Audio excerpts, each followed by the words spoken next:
What's up, Free Friday?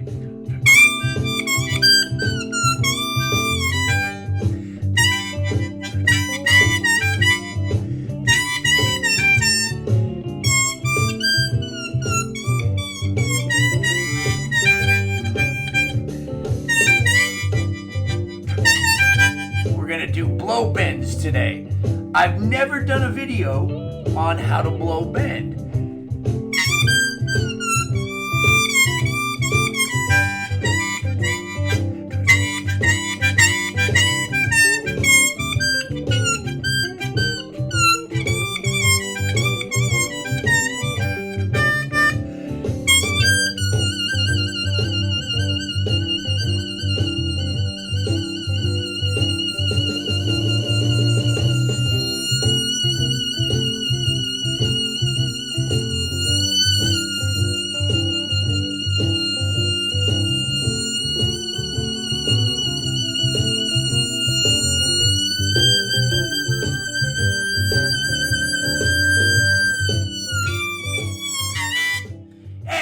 All right. Woo, that was a long note, huh? Yeah. All right. So check it out, y'all. Let me pause this music. Welcome back to Free Friday. Subscribe today. I cannot believe I have never done a video on blow bends. I just assumed I had 20 years of YouTube, and I've never really discussed how to do this. Now, I have another video linked below on microtonal bending, and a lot of that includes blow bends, but I've never actually done a video on blow bends, how to do them, and where to use them, and we're going to cover it in two positions today. So we'll talk a little bit about first position, of course, which is what I was just playing in. So I have a G harmonica. It's a cool Jason Ricci signature G harmonica from Blue Moon Harmonicas. So that was just in first position right there. There's a lot of blow bending possibilities in first position, but there is definitely some in second, some really important ones too. And we'll get into all of this. There's not going to be a lot of tab today. We're just going to talk about blow bending. So the first thing that you're probably wondering is how to do it. Well, describing bending on anything, whether it's draw bends or blow bends, is often difficult because it's a little different for everybody, but I'll do the best I can. If this video doesn't help you to actually get your first blow bends, by all means, go look for a Liam Ward video or a Tom Leckie video or a Ronnie Shellis video or an Adam Gusso video or somebody else's video, because the way that I say it to you might not be the way that resonates, that gets you to do it. I know in the past, many people have told me how to do something and it was just one person that said something the right way. That same person might not have described something else the right way. So get your information wherever you can. In the meantime, I'll do my best. If you don't know already, on the harmonica, holes 1 through 6 bend on the draw only.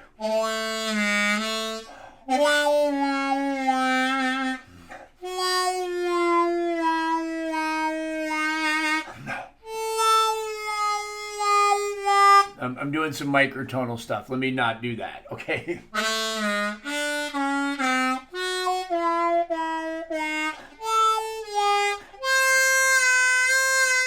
5 doesn't really bend a whole lot. Just a microtone. But 6 does. Now when you get to 7 draw, 7, 8, 9, and 10, those don't draw bend. But 7, 8, 9, and 10 all bend on the blow. So let's take a look at that. So first of all, 7 is like 5 draw. It only bends a microtone. Now you can certainly hear it.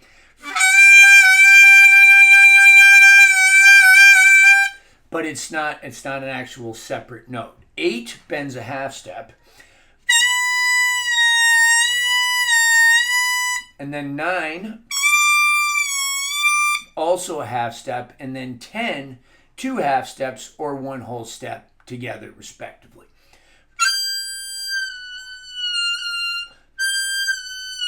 It's really, really hard to get that to go down to the half step and then down to the whole step. It's much easier for me to go down to the whole step and then kind of unbend a little to the half.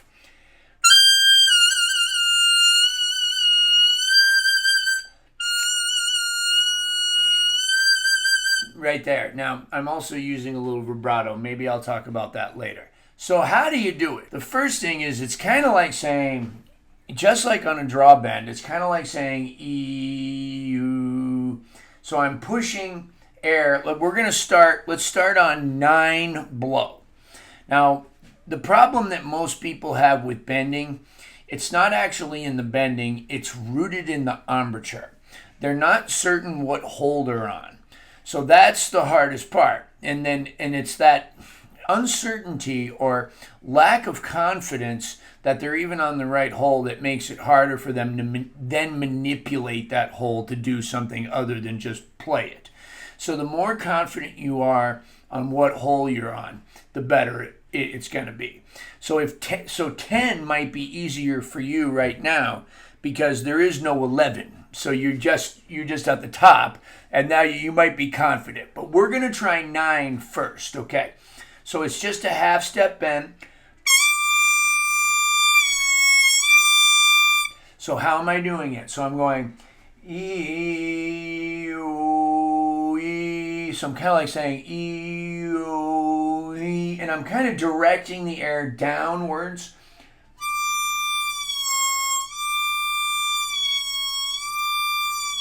I'm imagining I'm kind of pushing it towards the middle of the reed. It's really the same thing I kind of do when I think about overblowing.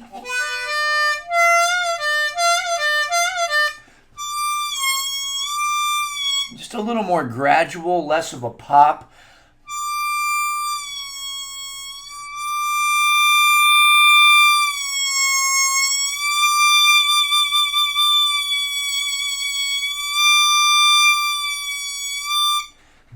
Just kind of pushing it down and thinking, my jaw, I think, is coming back a little.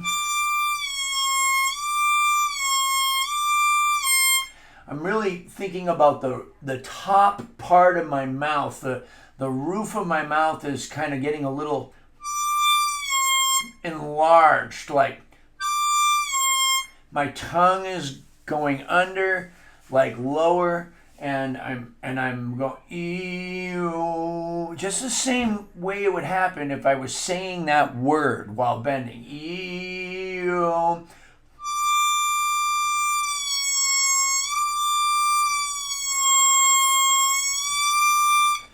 Let's try 10.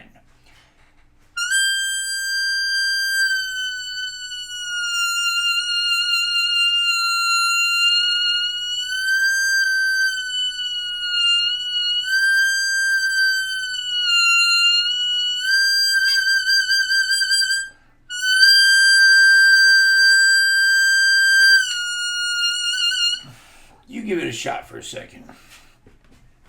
I'll watch. All right, I hope you got it. All right, so now let's take a look at 8.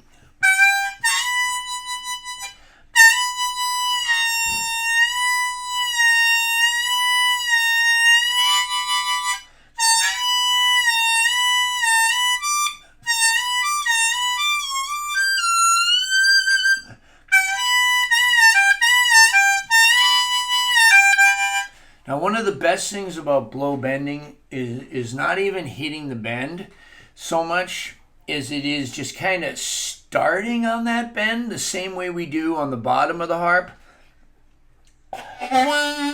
Just hear that coming underneath.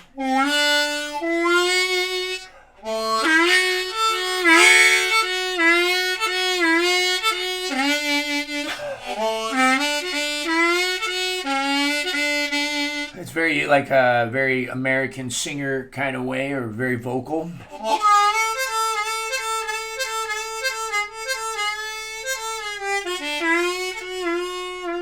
Right? You can do the same thing on the blow bend.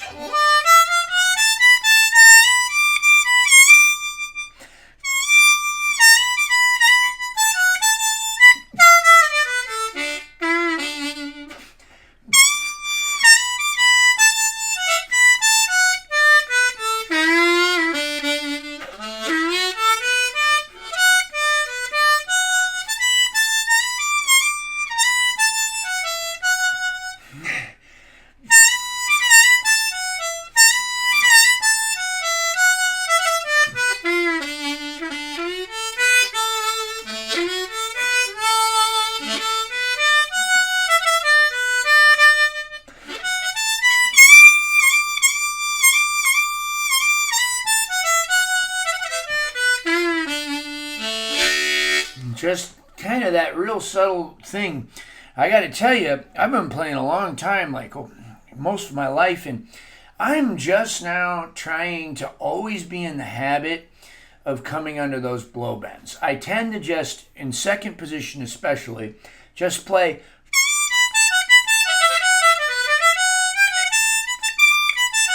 just like that. And really now I'm trying much more to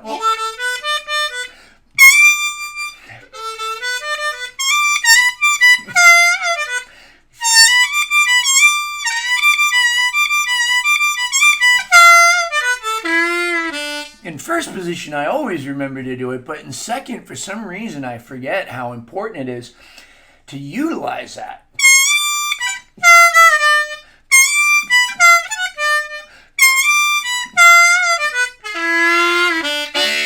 Very, very, very, very pretty. Okay, so now let's take a look at kind of how to use them. Now, one of the first places to start will definitely be first position. So I'm going to go back to the backing track that I was using at the beginning of the video, and we're going to take a listen. And I'm just going to try some very, very simple bends. The first one I'm going to try is this 9-blow bend. Here we go. Let me turn the music up a little. Okay. I hope I'm not too hot on this mic with these high notes.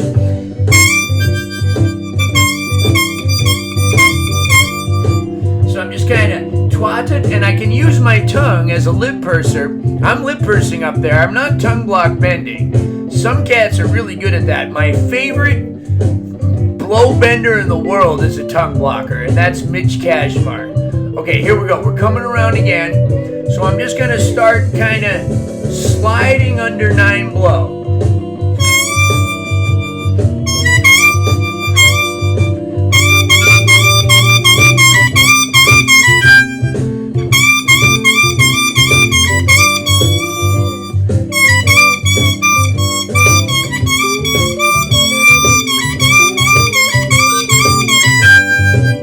Like that. All right. So it's really the same as bending 4-draw in second position. So here's a good lick using the 9-blow. Okay. So I'm going to play 9-blow, 9-blow bend, 8-blow, 7-blow. All blows. Right there.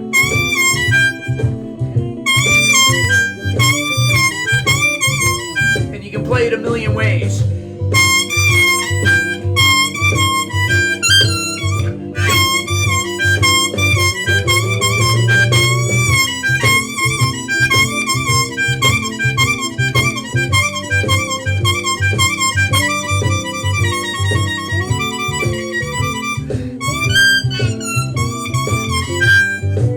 All right, now let's get into 8. So this is a really cool one to do, right? Like, because this one is like the 3-draw in second position. So you can kind of get some really nice Jimmy Reed kind of country sounds out of it, right? Let's take a listen.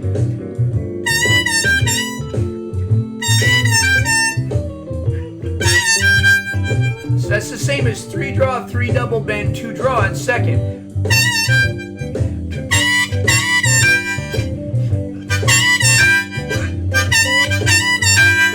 And I can still do those double stops, you know, that kind of sloppy chordal sound.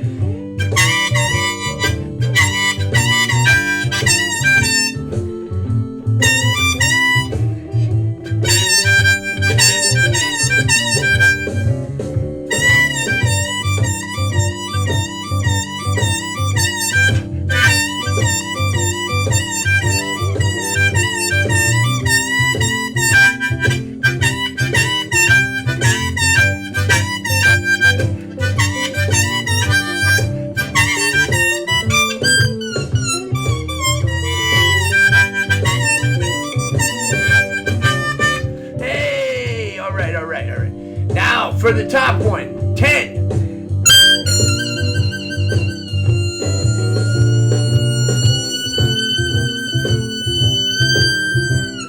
This is the famous magic dick lick. All right, let's stop this. I know y'all want to know it. So now he's doing it in second position. So he starts on 9 blow, bend, goes up to 9 blow, 10 blow, down to 10 double bend. And that jaw vibrato, I got lots of videos on that, or a couple anyway.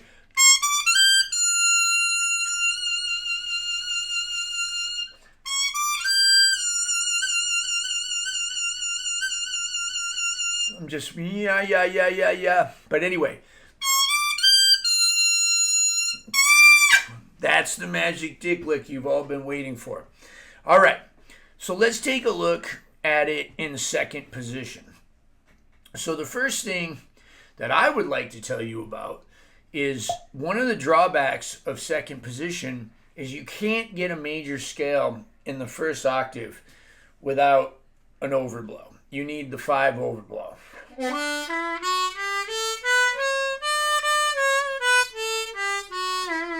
One more time, I'm on a G harp.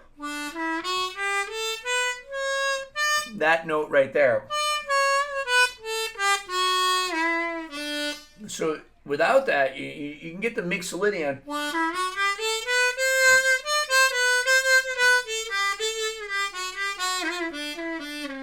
Or the 5 draw, but you're really missing that major 7 or 5 overblow.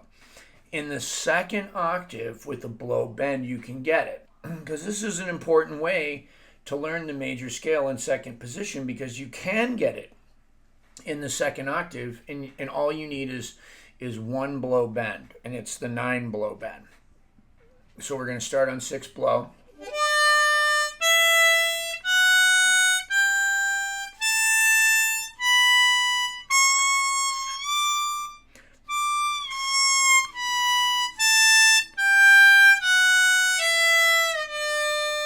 One more time.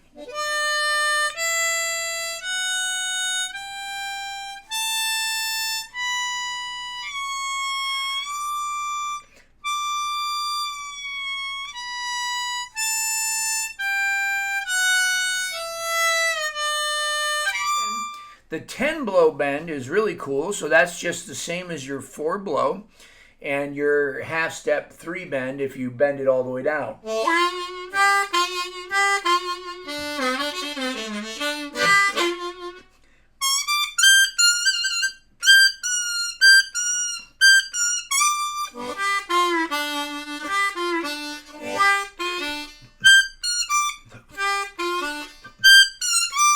So that's pretty useful.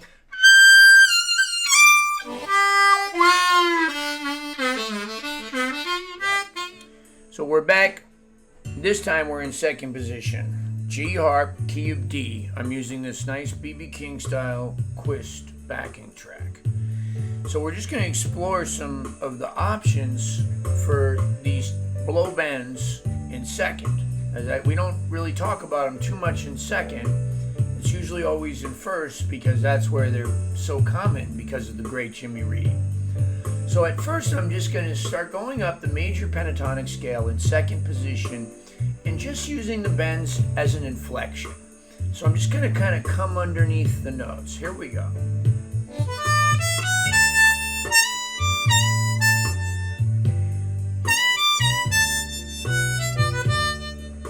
Okay, let's do that again.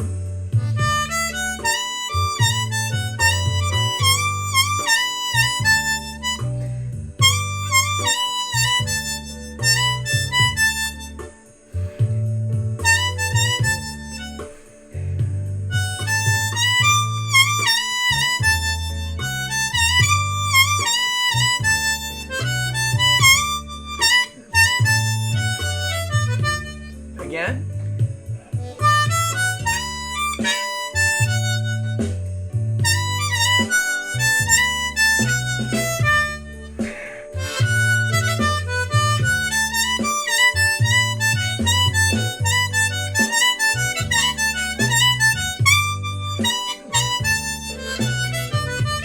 Okay, so you can see just with the major pentatonic scale how effective that is.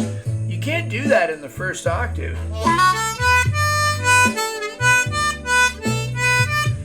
come underneath those the way you can in the second.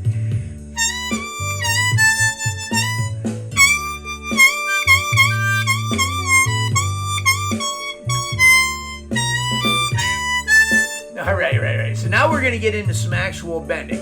Now, one of the cool things that I can do is get that half step between the root note, in this case, which is G, and in the flatted 7. It's just the same as I do on the bottom with 2 draw and 2 double bend. I have that up here. But I want to get that half step.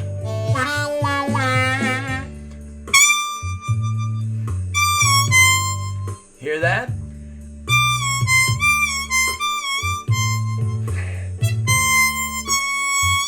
And you can even do this.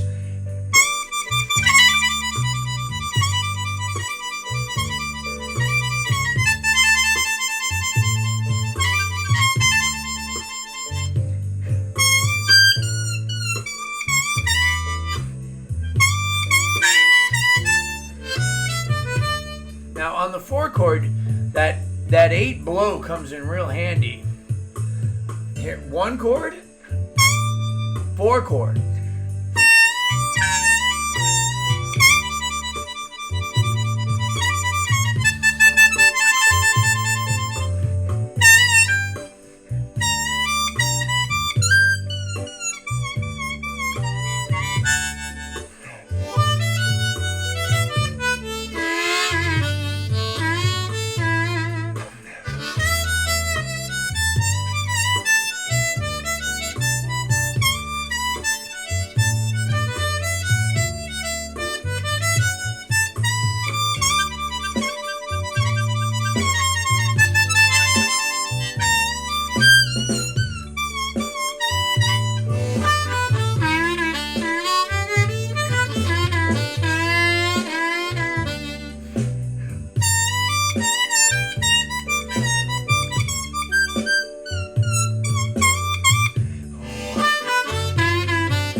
All right.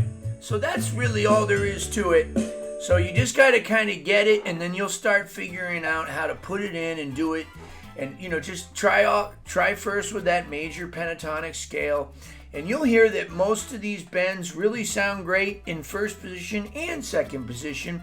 Second position's a little bit trickier into where to use them. I really don't have time in this video to get into that. You will figure it out though if you study your scales. It'll just naturally come out. You learn your scales in the first octave, and then you'll find out where those blow bends are the same in the second octave, and then you'll be able to use them just like me, or better, hopefully better.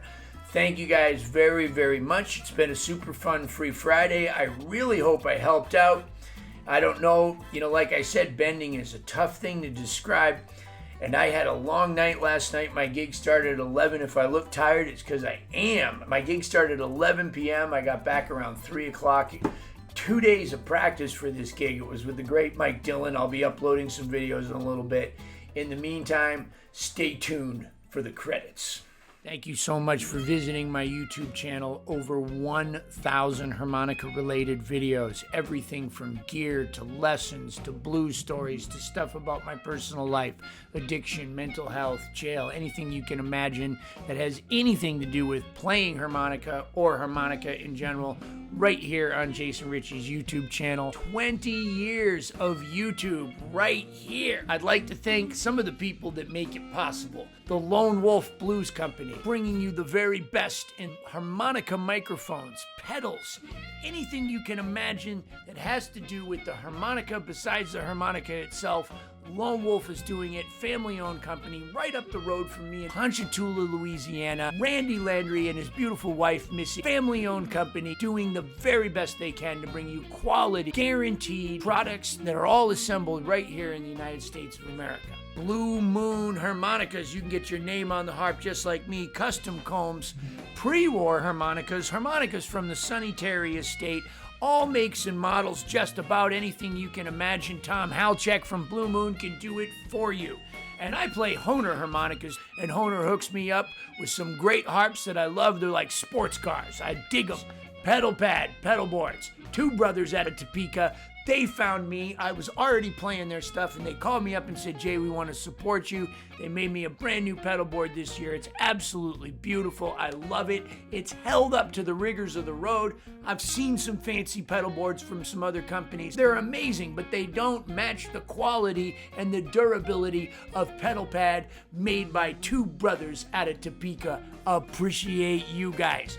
Don't forget, Harp Gear amplifiers. Even though you see me on a Twin or a Fender Bassman at home in New Orleans, when I just need to bring something up real quick, I'm grabbing Carmelita. That's my HG410 from Harp Gear Amplifiers. Brian Purdy out of Ocala, Florida. Thank you to Patreon.